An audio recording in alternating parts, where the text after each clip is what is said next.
Blessed day po, ka-low carbs! Low carb meal po natin ngayon ay sipo egg na napakasarap po. Pinang-partner ko po yan sa ating low carb chicken humba.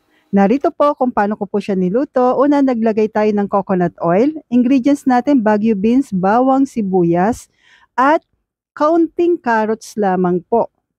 Okay? Sayote at yung ating chicken.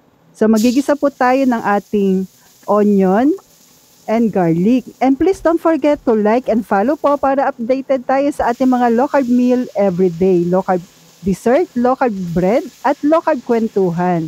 So pagkagisan natin ng sibuyas at bawang, nilagay na po natin yung ating chicken at nag-add po ako ng Himalayan salt from Grindahan, then paminta.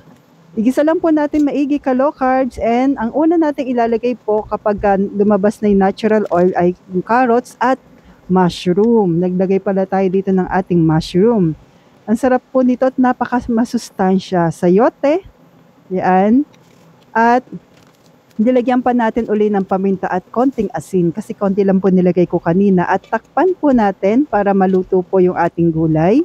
At paalala po, kung kayo po ay nagpapagaling pa, iwasan po muna ninyo yung ating carrots. So nilagay ko na po yung ating konting sabaw po dyan at Baguio beans. Bakit ba kailangan natin iwasan yung carrots? Pero anyway, bago ko sagutin, nilagay ko na po yung all-purpose cream natin. Ang carrots po kasi ay starchy food. Yan. So ito po ay nasa post section o caution list. So nag-add din tayo ng konting tubig pa at konting all-purpose cream, ka-low carbs. So haluin lang po maigi. At kapag okay na po yung lasa dyan, nag-add na tayo ng cheese na pasok sa atin, ka-low carbs. So pakicheck na lang po kung alin mga cheese ang pasok. Ilalagay ko na lamang yung full ingredients natin sa comment section. So kapag nag-melt na po, tikman na natin, ka-low carbs. At kapag okay na po, eto na po ang ating kapangpangan po na style na sipo egg. Low carb po natin.